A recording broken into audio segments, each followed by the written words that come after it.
जय हिंद दोस्तों। आज की इस वीडियो में हम पर्यावरण विषय का अंतिम अध्याय पढ़ेंगे 20, जिसका नाम है अंतरिक्ष यान खोजें और भविष्यवाणी। काफ़ी महत्वपूर्ण अध्याय है दोस्तों, ध्यान से देखना और समझना।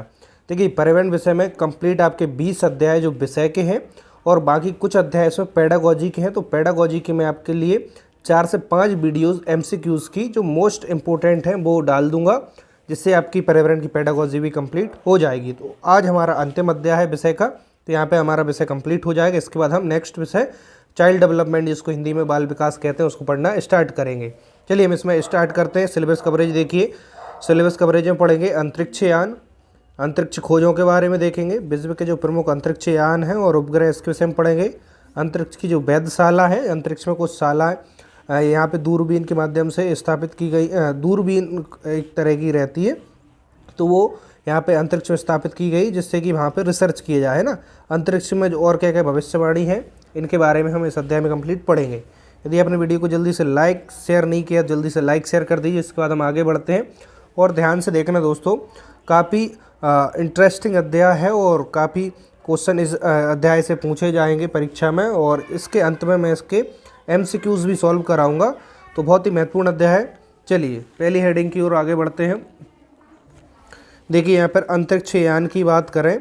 अंतरिक्ष यान दोस्तों क्या होते हैं, देखिए जिससे उपग्रह वगैरह अंतरिक्ष में स्थापित किए जाते हैं, उसे अंतरिक्ष यान कहते हैं। ठीक है, जैसे कि आपने बात करें कोई भी यान या वाहन क्या होता है जो उसमें किसी चीज़ को ले जाकर दूसरी जगह छोड़ता है। इसी प्रकार अंतरिक्ष में जो भी हम उपग्रह सैटेलाइट भेजते हैं, तो अंतरिक्ष यान के माध्यम से भेजते हैं और वहाँ से वो सैटेलाइट उस अंतरिक्ष में चला जाता है, और जो भी उसमें रिसर्च करना होती, स्टडी करना होती, वो इजीली हो पाता है। तो ध्यान से देखना।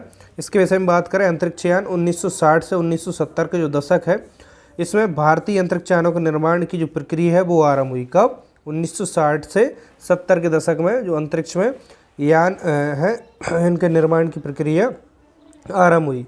इसरो ने अब तक 5 प्रमुख प्रक्षेपण यान को विकसित किया है। इसके विषय में हम अभी आगे पढ़ने वाले हैं। देखिए, प्रक्षेपण यान यानी कि जिनके माध्यम से कोई सैटेलाइट अंतरिक्ष में भेजे जाते हैं। ठीक है, आपसे सन पूछे तो भारत में प्रक्रिया 1960 से 70 के दशक में स्टार्ट हुई थी। आगे देखिए, हम बात करें जो पहला उपग्रह प्रक्षेपण यान है, इसके विषय में पढ़ते हैं। सबसे पहला उपग्रह प्रक्षेपण यान कब भारत में बना, इसके विषय में 18 जुलाई 1980, याद रखना समय 18 जुलाई 1980। सैटेलाइट लॉन्च व्हीकल, यानी कि सैटेलाइट को जिस व्हीकल से लॉन्च करते हैं उसी को सैटेलाइट लॉन्च व्हीकल 3, या इसको शॉर्ट में कहें SLV-3 का सफल परीक्षण हुआ। ठीक है, इसके माध्यम से सैटेलाइट है उसका पहला सफल परीक्षण कब हुआ? 18 जुलाई 1980 में। अंतरिक्ष क्लब का, देखिए इस प्रकार से जो परीक्षण करने के बाद जो भारत है अंतरिक्ष क्लब का 6ठा सदस्य बना। कौन? भारत देश। ठीक है, इससे पहले अमेरिका, चीन, रूस, फ्रांस, जापान, और इसके बाद हमारा भारत आ जाता है। ये कैसे हो गए? अंतरिक्ष में अपना जो सैटेलाइट लॉन्च व्हीकल है, इसको परीक्षण करने वाले सफल देशों में ये देश शामिल है। ठीक है, याद रखना कितने देश हैं? 6वां देश भारत है, इससे पहले 5 देश हैं। देखिए, जो उपग्रह प्रक्षेपण यान है, ये 40 किलोग्राम भार के जो उपग्रह सैटेलाइट, इसको पृथ्वी की जो निचली कक्षा उसमें स्थापित कर सकता है। 40 kg है ना। देखिए दोस्तों, 40 kg अपने आप में वजन अंतरिक्ष में ले जाना बहुत बड़ी बात है। तो पहला सफल परीक्षण 18 जुलाई 1990 में 1980 में किया गया SLV-3 के द्वारा। ठीक है, इसकी लंबाई कितनी थी जो उपग्रह प्रक्षेपण यान था? इसकी लंबाई थी 22.7 मीटर और इसका भार था 18 टन, और इसका ईंधन कैसा था? ठोस था। ठीक है, इसके बाद ध्यान रखना, और मैं कोशिश करूंगा वीडियोस में इस प्रकार से जो उपग्रह प्रक्षेपण यान है उनको लगाने की, ताकि आप और इजीली समझ पाएँ।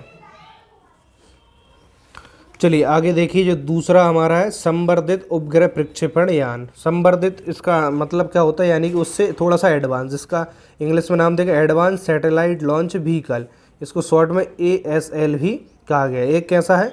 जो अभी हमने SLV-3 पढ़ा, इसका ही एडवांस है, यानी कि उसमें ही अपडेट किया गया उसका संवर्धित रूप। कौन सा? संवर्धित उपग्रह प्रक्षेपण यान, यानी कि ASLV है। देखिए, इससे क्या हो गया कि पृथ्वी की जो निचली कक्षा है, इसमें 100 से 150 किलोग्राम के जो सैटेलाइट है उपग्रह, इनको स्थापित करने में सफलता प्राप्त हुई। अभी हम देखा इससे पहले 40 केजी तक ले जा पा रहे थे, लेकिन अब 100 से 150 किलोग्राम के जो सैटेलाइट उनको ले जाने में सफल परीक्षण किए गए।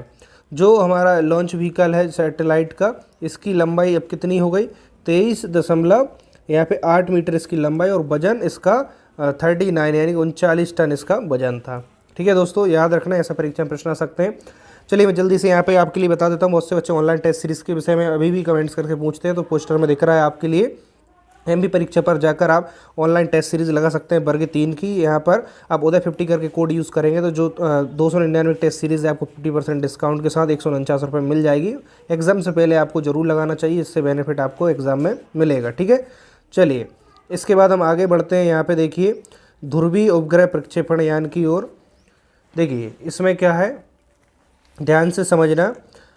देखिए ध्रुवीय उपग्रह प्रक्षेपण यान इसरो द्वारा PSLV का इसमें विकास किया गया। ठीक है, इसरो द्वारा अब जो है PSLV का विकास किया गया, जो अभी हमने देखा कि ASLV से भी एडवांस होगा। इसमें देखिए कौन कौन सफलताएं प्राप्त हुई। चंद्रयान फर्स्ट हमने पढ़ा है, सुना है, मंगल मिशन, स्पेस कैप्सूल रिकवरी आदि इसकी प्रमुख उपलब्धता है। यानी कि जो PSLV है इसने चंद्रयान 1, मंगल मिशन, स्पेस कैप्सूल रिकवरी, इनकी जो उपलब्धता यानी इनके सफल परीक्षण में काफ़ी महत्वपूर्ण भूमिका निभाई। दोस्तों जो ऐप्स है उसकी लिंक आपको नीचे डिस्क्रिप्शन में मिल जाएगी, तो वीडियो के बाद आप डिस्क्रिप्शन में चेक कर लेना। ठीक है, तो ऑनलाइन टेस्ट सीरीज़ लगाना चाहिए जिससे कि आपको परीक्षा में काफ़ी ज़्यादा हेल्प मिलती है। ठीक है, चलिए हम यहाँ पे विषय पर आते हैं कि जो भू तुल्यकालिक उपग्रह प्रक्षेपण यानी कि चौथा जो है हमारा, इसको इंग्लिश में देखें। देखिए इंग्लिश में से क्या कहेंगे, जियो सैटेलाइट लॉन्च व्हीकल या फिर GSLV। थोड़ा सा याद रखिए, इसमें ज़्यादा आपको दिमाग लगाने की आवश्यकता नहीं है। अभी इस अध्याय के लास्ट में जो इसके महत्वपूर्ण ऑब्जेक्टिव प्रश्न हैं उनको भी डिस्कस करने वाला हूं, तो अभी आपको फैक्ट वाइज जानकारी याद हो जाएगी। बस वीडियो को थोड़ा सा ध्यान से सुनना और देखना, तो बहुत सारे प्रश्न आपको यहीं पे याद हो जाएंगे। देखिए इसरो द्वारा विकसित उपग्रह जो GSLV है, इससे 36,000 किलोमीटर की ऊंचाई पर स्थित जियो जो स्टेशनरी होती है, स्टेशनरी जिसको भूस्थितिक कहा जाता है, इसमें इस कक्षा में स्थापित करने के लिए किया गया। यानी कि जो GSLV है इसको विकसित किसने, इसरो ने किया, और पृथ्वी से 36,000 किलोमीटर ऊपर ऊंचाई, बहुत ज़्यादा होती है दोस्तों। यहाँ पर जियो स्टेशनरी कहते हैं। यहाँ पर इस कक्षा में स्थापित जो सैटेलाइट उसको करने के लिए जो व्हीकल है इसका निर्माण किया गया। इसकी लंबाई पूछे तो आप बताएंगे, इसकी लंबाई है 49 मीटर। पहली 3 उड़ानें इस व्हीकल ने कब भरी, 2001, 2003 और 2004 में संपन्न हुई। काफ़ी महत्वपूर्ण हो जाता है, बस इतना याद रखना, आपका काम हो जाएगा। आगे बात करें कार्टोसैट उपग्रह की। देखना इसको इसरो ने 27 नवंबर 2019 को श्रीहरिकोटा स्थित सतीश धवन जो अंतरिक्ष केंद्र, यहाँ से सबसे और महत्वपूर्ण हो जाता है, स्वदेश निर्मित है जो कार्टोसैट उपग्रह, 3rd जनरेशन के जो उपग्रह हैं, कार्टोसैट 3 सहित अमेरिका के 13 नैनो उपग्रह को सूर्य तुल्यकालिक कक्षा में स्थापित किया। तो काफ़ी महत्वपूर्ण हो जाता है। यहाँ पे 2019 में आपको न्यूज़ याद हो तो जो अमेरिका के इसमें भी 13 नैनो जो उपग्रह सैटेलाइट थे, इसी के माध्यम से भारत का कार्टोसैट था जो कि पूर्णतः स्वदेश में निर्मित था, 3rd जनरेशन का उपग्रह। ठीक है, इन सभी को कहाँ पर, जो सूर्य तुल्यकालिक कक्षा है वहाँ पर स्थापित किया गया। अब बात करें PSLV C-47 अंतरिक्ष यान से प्रक्षेपित किया गया। ठीक है, तो काफ़ी महत्वपूर्ण हो जाता है दोस्तों, तो इनको आपको याद रखना होगा। और इसके हम ऑब्जेक्टिव प्रश्न भी देखने वाले हैं। यदि वीडियो को आपने लाइक शेयर नहीं करा, जल्दी से वीडियो को लाइक शेयर करिए। इसके बाद हम आगे बढ़ते हैं। चलिए आगे देखिए, अंतरिक्ष की जो खोजें हैं इसके विषय में जानते हैं। अंतरिक्ष की क्या क्या खोजें हैं, या फिर उसका अंतरिक्ष में किस प्रकार से कौन कौन से कार्यक्रम चलाए जा रहे हैं। देखिए भारत और विश्व ने अंतरिक्ष की खोज के लिए, यानी कि अंतरिक्ष में क्या क्या हो सकता है इसकी खोज रिसर्च के लिए कई सारे कार्यक्रम का आयोजन किया। जैसे कि हम यहाँ पर देखें, इसरो के कार्यक्रम की बात करें। इसरो क्या है कि भारत का जो अंतरिक्ष में अनुसंधान या रिसर्च करने का एक संगठन है, उसे इसरो कहते हैं। ठीक है, यहाँ पे देखिए सौर मिशन आदित्य, यानी कि इसरो का एक कार्यक्रम है सौर मिशन आदित्य। इसके विषय में हम संक्षिप्त जानकारी देख लेते हैं, परीक्षा में यहाँ से प्रश्न आ सकता है। देखिए चंद्रयान फर्स्ट के सफल प्रक्षेपण के बाद इसरो ने क्या किया, आदित्य नामक उपग्रह का विकास कर रहा है। चंद्रयान फर्स्ट जैसे कि जो सैटेलाइट उपग्रह है उसको सफल प्रक्षेपण कर दिया गया। इसके बाद इसरो ने आदित्य नामक एक उपग्रह, इसका विकास यानी डेवलपमेंट हो रहा है। इसका क्या काम होगा कि जो सूर्य की बाहरी आवरण है, यानी कि आप देखते हैं सूर्य का सबसे बाहर वाला जो आपको जैसे किसी आपने पोस्टर देखा होगा फोटो भगवान के, देखो बाहर में एक शक्तिनुमा आपको एक प्रकाश सा दिखाई देता है, वैसे ही सूर्य के चारों ओर भी दिखाई देता है, जिसको कोरोना कहते हैं। ठीक है, कोरोना कोविड वाला कोरोना मत समझ लीजिए दोस्तों, ये अलग है। ठीक है, जो भारी प्रकाश सा आवरण दिखता है उसको यहाँ पे कोरोना कहते हैं। इसका अध्ययन करने के लिए जो आदित्य नामक सैटेलाइट है इसका विकास किया जा रहा है। यह भी पता लगाएगा जो आदित्य नामक सैटेलाइट है कि सूर्य ग्रहण के दौरान कौन सी गैसों का उत्सर्जन होता है तथा वायुमंडल पर इनका क्या प्रभाव पड़ता है। आपने देखा होगा सूर्य ग्रहण अच्छे से देखा होगा। ठीक है, इस समय कौन सी गैस उत्सर्जित होती है, वो आदित्य नामक जो सैटेलाइट इसका काम है पता लगाना, और वायुमंडल पर इसका क्या प्रभाव पड़ सकता है वो भी सौर मिशन आदित्य में ऐसा प्लान है इसरो का। आदित्य योजना पूर्ण रूप से भारतीय परियोजना है दोस्तों। जो आदित्य परियोजना है, योजना है, प्लान है इसरो का, जो पूर्ण रूप से भारतीय है, इसमें किसी और देश का बिल्कुल भी सहयोग नहीं है। आगे हम बात करें दूसरा अवतार कार्यक्रम जो इसरो का, इसमें क्या है कि बहुउद्देशीय जो स्वप्रणोदित अंतरिक्ष यान का विकास कर रहा है, यानी बहुउद्देशीय यानी कि इससे कई सारे कार्य किए जा सके, ऐसा एक यान बनाने की जो इसरो है उसका कार्यक्रम है। इससे क्या होगा, जो अंतरिक्ष में अपनी जो अवतार है अंतरिक्ष में अपनी कार्य प्रक्रिया को पूर्ण कर लेने के बाद अपनी ही ऊर्जा से अंतरिक्ष की कक्षा से बाहर निकलेगा और वायुमंडल में प्रवेश करने और पृथ्वी पर उतरने में सक्षम होगा। अभी तक दोस्तों क्या होता है कि जिस वाहन व्हीकल से एक बार कार्य कर लिया जाता है तो वो इतना सक्षम नहीं होता कि वो सारी प्रक्रिया अपने आप ही पूर्ण कर ले या सूर्य ऊर्जा का उपयोग कर सके। लेकिन अवतार में ऐसा है कि जो अंतरिक्ष में अपनी कार्य प्रक्रिया पूर्ण कर लेने के बाद अपनी ही ऊर्जा से क्या करेगा, अंतरिक्ष कक्षा से बाहर निकलेगा और वायुमंडल में प्रवेश करेगा और पृथ्वी पर उतरने में भी सक्षम होगा। देखिए जो अवतार है इससे इस अंतरिक्ष यान को कम से कम 100 बार अंतरिक्ष में प्रक्षेपित किया जा सकेगा। 100 बार, देख लीजिए कितनी ज़्यादा इसका कैपेसिटी है, यानी कितना बड़ा प्लान हो सकता है अवतार यदि सक्सेस हो गया तो इससे कम से कम 100 बार अंतरिक्ष में प्रक्षेपित किया जा सकेगा। कोई भी सैटेलाइट को 100 बार ऊपर प्रक्षेपित किया जा सकेगा। अभी तक एक ही बार किया सकता है, लेकिन इससे कितनी बार, 100 बार कम से कम। ठीक है, इसमें स्क्रैमजेट, टर्बोकैन और रैमजेट व रॉकेट इंजन का प्रयोग होगा। ठीक है, नई टेक्नोलॉजीज़ हैं इसमें, इन सभी का यूज़ होगा। तो अभी हम इसके ऑब्जेक्टिव प्रश्न भी देखेंगे वीडियो के अंत में, तो ध्यान से इस वीडियो को पूरा ज़रूर देखिएगा, आपको काफ़ी ज़्यादा हेल्प मिलने वाली है। चलिए आगे देखिए नेक्स्ट हेडिंग, जो विश्व के प्रमुख अंतरिक्ष यान हैं और उपग्रह हैं उनके विषय में यहाँ पे देख लीजिए। देखिए कुछ जो अंतरिक्ष के क्या है प्रमुख अंतरिक्ष यान और उपग्रह, इनके नाम अकेले जान लीजिए, बाकी इसके अंदर डिटेल की जो आवश्यकता नहीं है, बस नाम याद रखिए, इसी में आपका काम चल जाएगा। डिटेल में इसलिए नहीं क्योंकि आप डिटेल में पढ़ने बैठेंगे तो इसमें इतना कंटेंट है कि आप बिल्कुल भी याद नहीं रख पाएंगे और आपको कन्फ्यूज़न हो जाएगा। फिर सिर्फ इतना याद रखना, अंतरिक्ष यान और कौन कौन से हैं, अपॉर्चुनिटी है ना, क्यूरियोसिटी, केपलर, जूनो अंतरिक्ष यान, मैपेन अंतरिक्ष यान। ठीक है, ये सारे कैसे बहुत ही प्रमुख अंतरिक्ष यान है और उपग्रह भी है इसमें, अपॉर्चुनिटी और क्यूरियोसिटी। तो इसी तरह नाम अकेला याद रखना, इसी में आपका काम हो जाएगा। आगे हम बात करते हैं, यहाँ पे ध्यान से देखना कि जो अंतरिक्ष की वेधशाला है जिसको हम क्या कहते हैं, जहाँ पे बहुत सारी रिसर्च वगैरह की जाती है, अंतरिक्ष की बात कर रहे हैं यहाँ पे।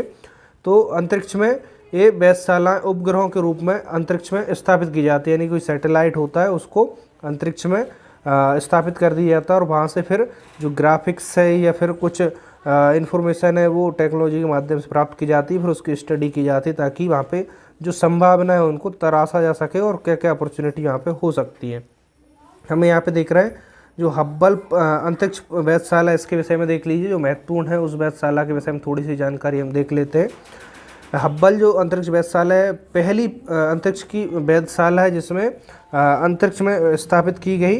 देखिए इसका सबसे महत्वपूर्ण योगदान किसमें, खगोल भौतिकी और खगोल का जो इतिहास है इसमें सर्वाधिक महत्वपूर्ण वाली वेधशाला कौन सी है, हब्बल अंतरिक्ष वेधशाला है। इसमें याद रखना कि सबसे पहले अंतरिक्ष में पहली वेधशाला है हब्बल, और इसका महत्वपूर्ण योगदान कहाँ पर है, खगोल भौतिकी और खगोल की जो इतिहास है इसको सब जानने में बहुत ज़्यादा इससे हेल्प मिली है, तो सबसे महत्वपूर्ण वेधशाला हो जाती है। दूसरी बात करें चंद्रा एक्सरे वेधशाला, नाम याद रखना और थोड़ी सी इनके विषय में जो संक्षिप्त जानकारी है वो हम यहाँ पे डिस्कस कर ले रहे हैं ताकि आपको थोड़ा सा और क्लियर हो जाए।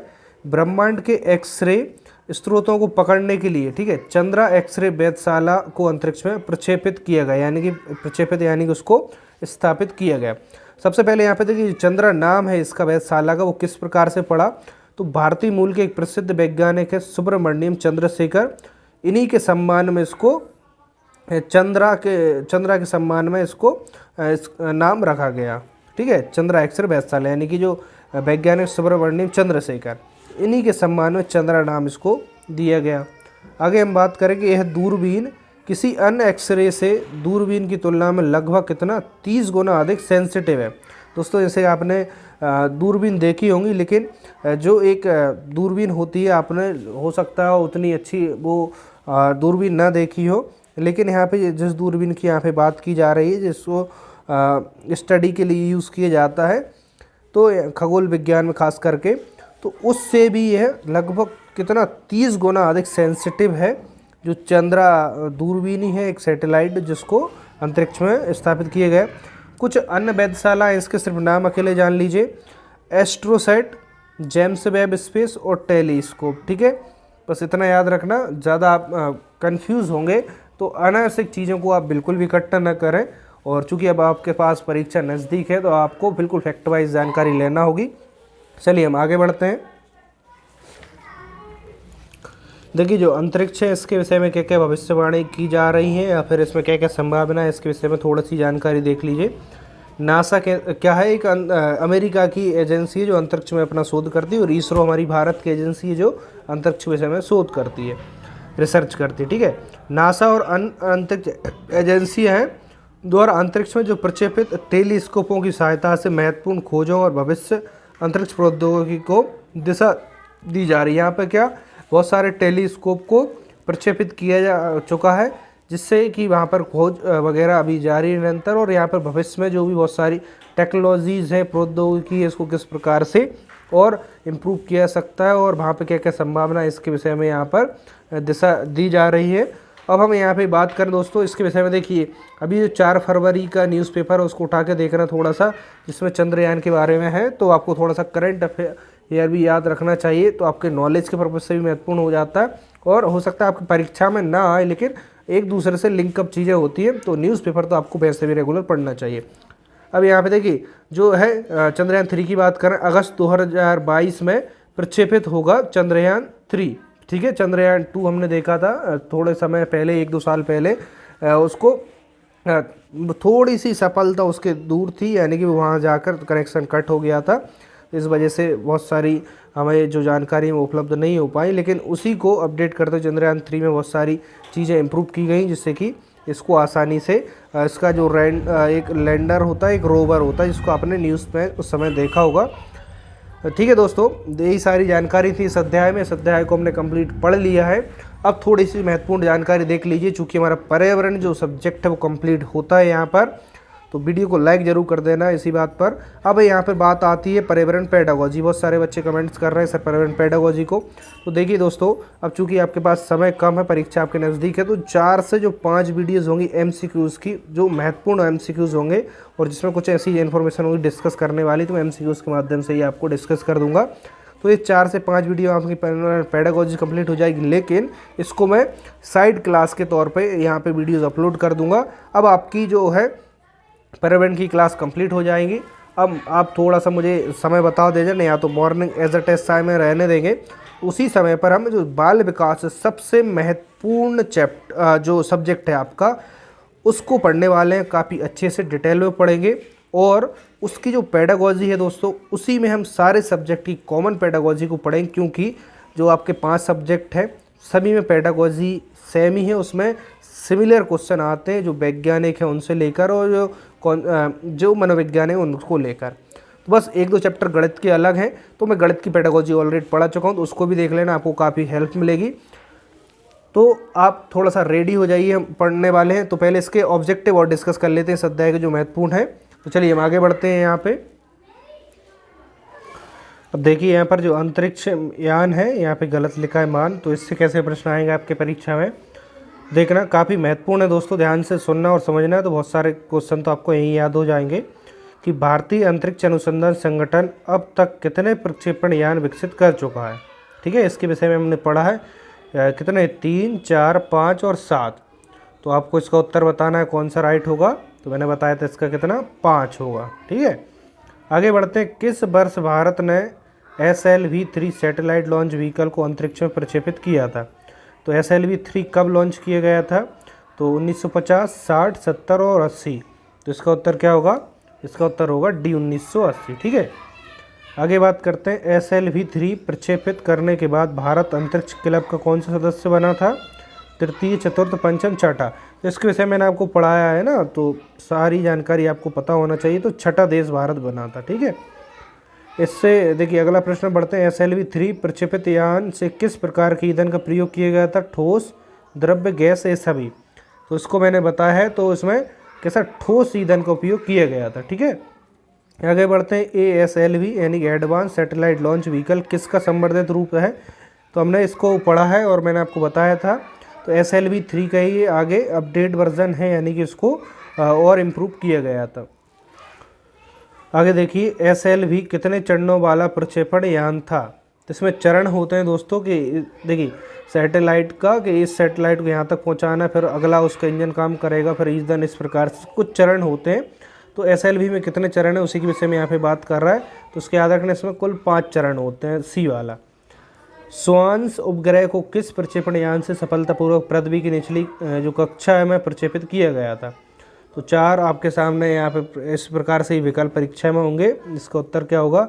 GSLV, उत्तर होगा डी वाला। ठीक है, PSLV जो प्रक्षेपित यान है कितनी ऊंचाई पर उपग्रह को प्रक्षेपित करने की क्षमता रखता है?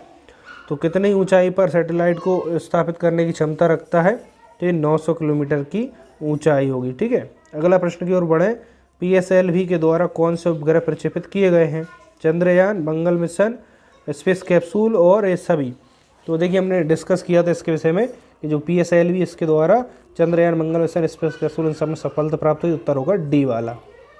आगे बात करें कि PSLV कितने चरणों वाला ध्रुवीय उपकरण है, उपग्रह सैटेलाइट? 3, 4, 5, 6।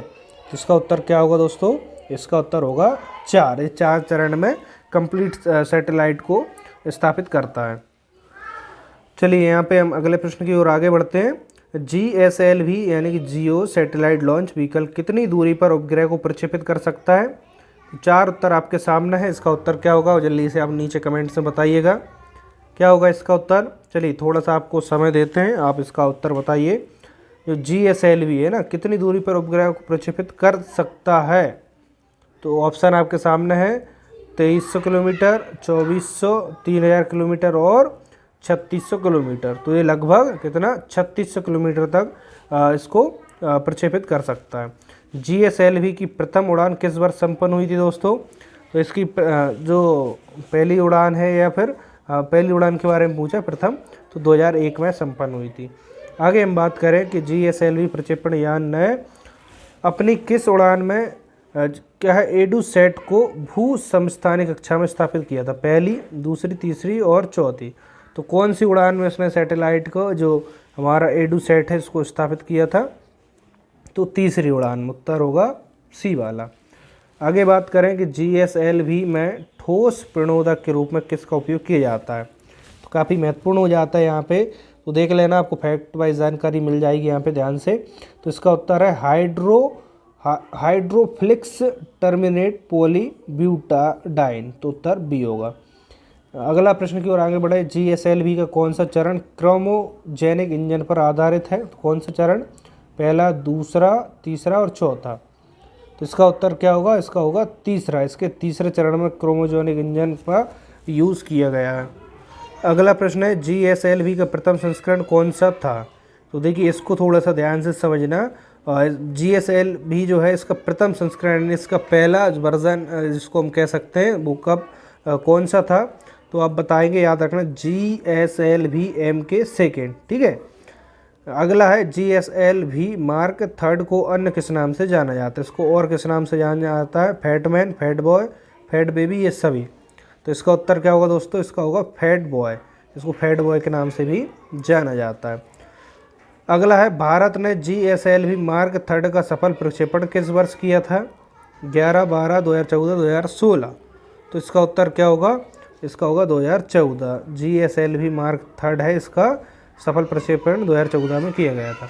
आगे हम बढ़ते हैं, जो अंतरिक्ष की खोज है इससे कैसे प्रश्न आएंगे, ध्यान से देखना। इसरो का सौर मिशन जो आदित्य है अंतरिक्ष में कौन सी खोज करेगा? कोरोना का अध्ययन, कोविड नहीं है यहाँ पे ना, अलग मतलब मैंने आपके लिए बताया था, जो बाहर एक प्रकाश की लेयर होती है उसी की बात हो रही है। सूर्य ग्रहण के दौरान उत्सर्जित होने वाली गैस, वायुमंडल पर विभिन्न गैसों का प्रभाव और उपरोक्त सभी, तो इसके विषय में पढ़ाया है मैंने आपको, उत्तर होगा डी वाला। ठीक है, चलिए आगे हम बात करते हैं कि इसरो का स्पेस इंडिया विजन 2025 किससे संबंधित है? प्राकृतिक संसाधन प्रबंधन, ग्रह अन्वेषण, ब्रह्मांड को बेहतर समझने के लिए, उपरोक्त सभी। दोस्तों इसका उत्तर राइट क्या होगा कि जो स्पेस विजन है इसरो का 2025, इसके विषय में प्राकृतिक संसाधन मैनेजमेंट की बात भी है, ग्रह अन्वेषण की बात है, ब्रह्मांड को बेहतर समझने के लिए, उपरोक्त डी होगा। अपॉर्चुनिटी रोवर किस ग्रह से संबंधित है? मंगल, बुध, शुक्र, शनि। तो किस ग्रह से संबंधित है आपको इसका उत्तर बताना है, तो होगा ए मंगल। जूनो अंतरिक्ष यान किस ग्रह के अध्ययन से संबंधित है? मंगल, बुध, बृहस्पति और शनि। तो किससे संबंधित है, इसका उत्तर होगा बृहस्पति। ठीक है, सी वाला। नासा ने किस वर्ष मंगल के अध्ययन के लिए मैवेन अंतरिक्ष यान को प्रक्षेपित किया? 2012, 2013, 2014, 2015। तो इसका उत्तर क्या होगा दोस्तों, इसका उत्तर होगा बी 2013। आगे हम बात करें, भारत का पहला अंतरिक्ष वेधशाला मिशन कौन सा था? ठीक है, तो कौन सा था यहाँ पे बात करें, भारत का पहला अंतरिक्ष वेधशाला मिशन, चंद्रा एक्सरे वेधसाधन, एस्ट्रोसैट, हब्बल अंतरिक्ष वेधशाला और जेम्स वेब स्पेस टेलीस्कोप। तो इसका उत्तर क्या होगा, भारत का पहला अंतरिक्ष वेधशाला की बात करते मैंने आपके लिए बताया हब्बल अंतरिक्ष वेधशाला। ठीक है, सी वाला इसका उत्तर होगा। चलिए कुछ और महत्वपूर्ण इसके ऑब्जेक्टिव प्रश्न हैं उनको डिस्कस कर लेते हैं। यहाँ पे अंतरिक्ष की जो भविष्यवाणी यहाँ से कैसे प्रश्न आ सकते हैं कि नासा ने किस वर्ष केपलर अंतरिक्ष टेलीस्कोप को प्रक्षेपित किया? 2006 में, 8 में, 9 में और 11 में। तो दोस्तों इसका उत्तर क्या होगा, इसका उत्तर होगा 2009। ठीक है, भारत किस वर्ष तक गगनयान को प्रक्षेपित करने की योजना बना रहा है? तो कब बना रहा है इसका उत्तर होगा 2022 तक। ठीक है, यानी कि अभी हमारा जो करंट चल रहा है इसी में प्लान है। ठीक है, मार्स 2020 अभियान की घोषणा किसने की है? मार्स पे जाने की तो अभियान घोषणा किसने की है? इसरो ने, नासा ने, यूरोपियन स्पेस कॉमोस ने। तो देखिए यहाँ पे जो 2020 है हमारी निकल गई है, लेकिन कोविड के कारण यहाँ पे देखिए 2020 की बात की है ना, तो वो पहले की बात है, ये नासा ने घोषणा की थी। आगे बात करें कि मिस इंफ्रारेड इंस्ट्रूमेंट को किस वर्ष तक प्रक्षेपित करने की योजना है?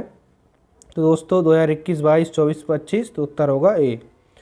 आगे है, भारत का दूसरा मार्स ऑर्बिटर मिशन का प्रक्षेपण कब तक किया जाना है? तो कब तक किया जाना है इसके विषय में आपको जानकारी होना चाहिए। 22, 24, 26, 30। तो 2024 सही उत्तर होगा। आगे हम बात करें इस अध्याय का आखिरी प्रश्न है, सोलर कोरोना का अध्ययन किस देश का मुख्य मिशन है? तो किस देश का मुख्य मिशन है? यहाँ पे बात करें अमेरिका, चीन, रूस, भारत। तो दोस्तों भारत होगा इसका उत्तर। चलिए यहाँ पर हमारा पर्यावरण विषय कंप्लीट हो गया है, तो आप वीडियो को लाइक कर दीजिए और शेयर कर दीजिए कि इसकी कंप्लीट प्लेलिस्ट बनी हुई है। जिसने यदि स्टार्टिंग से नहीं पढ़ा है तो प्लेलिस्ट में जाइएगा, आपको एनवायरमेंटल स्टडीज़ नाम से प्लेलिस्ट ही मिल जाएगी और नीचे डिस्क्रिप्शन बॉक्स में भी आपको अन्य विषय की सभी की प्लेलिस्ट की लिंक मिल जाएगी। वहाँ से आप सिस्टमेटिक चैप्टर वाइज पढ़ सकते हैं। दोस्तों मैंने गणित, हिंदी, अन्य विषय को भी पढ़ाया, एक बार डिस्क्रिप्शन बॉक्स चेक कर लेना। और आपको यदि नोट्स चाहिए तो आप टेलीग्राम ज्वाइन कर लेना, टेलीग्राम चैनल, उसकी लिंक नीचे डिस्क्रिप्शन में है। तो वहाँ पर मुझे मैसेज कर सकते हैं या फिर मैं जो आपके लिए मैसेज करता हूँ उसे फॉलो कर लें, उस तरीके से आपको नोट्स प्राप्त हो जाएंगे। अब हमारा कंप्लीट हो गया विषय, इसके बाद बाल विकास को पढ़ने वाले हैं। तो इस वीडियो को ज़्यादा से ज़्यादा लाइक शेयर कर दीजिए ताकि मैं आपके लिए बाल विकास और बेहतर तरीके से पढ़ा सकूँ। ठीक है दोस्तों, चलिए मिलते हैं नेक्स्ट वीडियो में। आज के इतना ही। जय हिंद, वंदे मातरम।